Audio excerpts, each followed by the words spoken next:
Welcome to the Basics of Virtual Assistants podcast, your go-to destination for all things virtual assistant. I'm your host, Paul, and I'm absolutely thrilled to have you join us today. Just 4 short years ago, I took the leap into the world of virtual assistants, and let me tell you, I have never looked back. Now it's my turn to help you take the same exciting path. As we explore this world together, I'll be sharing my experiences, insight, and all the valuable lessons I've learned along the way. So get ready to explore the world of virtual assistants, uncover its limitless potential, and let me guide you on your path to becoming a successful virtual assistant. Your transformation into a skilled virtual assistant starts right here, right now. Let's get started. Hello, and welcome back to another episode. I'm really loving sharing everything I've learned from my VA journey here on this podcast. It has been so fun and I'm having such a great time. Before we jump into today's episode, I wanted to share where you can see more of me. I'm over on both TikTok and Instagram under the handle Basics for Virtual Assistants Podcast. You can find me also on Threads under the same username. And lastly, you can find me and a group of amazing VAs in the Facebook group, The Basics for Virtual Assistants. Okay, now let's get into today's episode. This episode is a little different from the ones I've done before, as this is a Q&A episode where I'm going to be answering some questions I've received online. So let's jump in. The first question is, how can new virtual assistants make it easier to learn their job and tools without feeling overwhelmed? Okay, so feeling overwhelmed when you first start out is totally normal. All right, let's start with that. It is totally normal. If you are feeling overwhelmed, that is okay. My first tip would be, if you are learning a new program, spend as much time in it as you can. Just looking around, really get a feel for the layout and what all the sections are. Secondly, I would watch as many YouTube videos as you can about the program.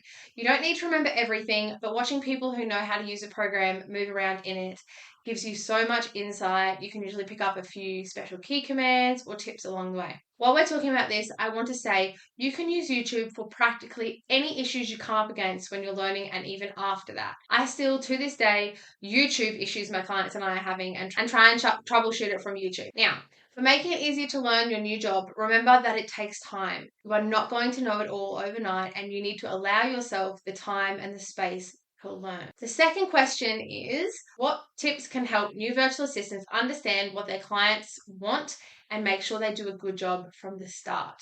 Okay, this is one of my favorite topics. As a virtual assistant, you should never have to read between the lines when a client gives you instructions. If you don't understand, clarify. Please, for the love of God, don't try to wing tasks. Clear communication is so important. If you're not sure what your client wants, just ask. One of the best ways your client can share this with you is via Loom. So if you ask for clarification on a task and your client still hasn't quite explained it in a way you can understand, then you should ask them to clarify with a video. This is especially useful for visual learners like me. The third question is, what steps can new virtual assistant take to find customers, show how good they are, and get more work? So this is really a two-part question. The first part being how to find clients. I think this one can be difficult because everyone's clients are hanging out in different places. So it's easy for me to say to go find businesses you want to work with on Instagram, stalk their socials till you know all about them, and then reach out by email. That's not going to work for everyone. What you can do though is work out where your potential clients hang out and then learn about them and their business from this space and then use this to reach out to them. I find knowing who my ideal client is super important.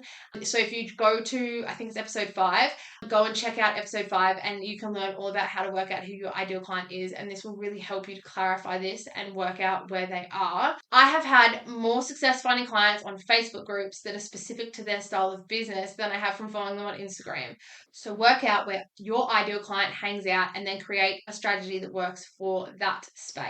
Now, the second part of this question, how to show your clients your work and get them to work with you. Firstly, you need a portfolio.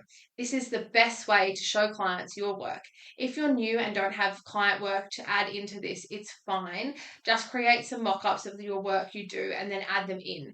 Make sure it's the best work you are really proud of. Once you've worked out who you want to work with, send out a curated email specific to that client. If you want to know more about this, listen to episode 4. I give a super in-depth explanation of the email you should send out. Make sure when you send out this email that you attach the portfolio you've created. This combination of an email and your portfolio can set you apart from the crowd and is a great way to share skills with your potential clients. Now, on to question 4. How can virtual assistants make sure they have time for work and personal life without feeling too tired or stressed? Now, this can be tricky in the beginning, especially if being a virtual assistant is your side hustle. But it is super important if you don't want to burn out and quit. You need to set really clear boundaries for yourself and your clients. Now, I say yourself because you are just as likely to overwork yourself trying to do the absolute best work you can as your client is if you don't have boundaries in place.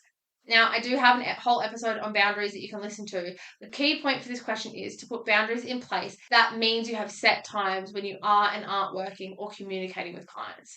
This is super important. Not only do you need to clarify your working times, you need to clarify the times that you are communicating with your clients as well. And the final question for this episode, what can new virtual assistants do to manage their time well when they have a lot of things to do? This one, again, is not super simple to answer because every person is so different and different techniques and solutions will suit different people. My tip here is to find a time management style that suits you and stick to it. There are hundreds out there, but I find YouTubing different strategies and giving them a go best for me. This is how I found a style that suited me. And once I found a style that suited me, which for me is time blocking and batching tasks, it was game changer.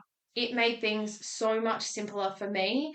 And I'm telling you, I have probably tried over 100 different techniques and it took me forever to find one that best suited me. Thank you so much for joining in today's episode. I found this one so fun and we'll definitely be doing more Q&As in the meantime. So make sure to drop your questions in my Instagram DMs if you have any, or jump over to the Facebook group and ask there and I can always answer them. If you liked this episode, I would love it if you could leave a review. This will help other virtual assistants find the podcast as well. And I will see you next week.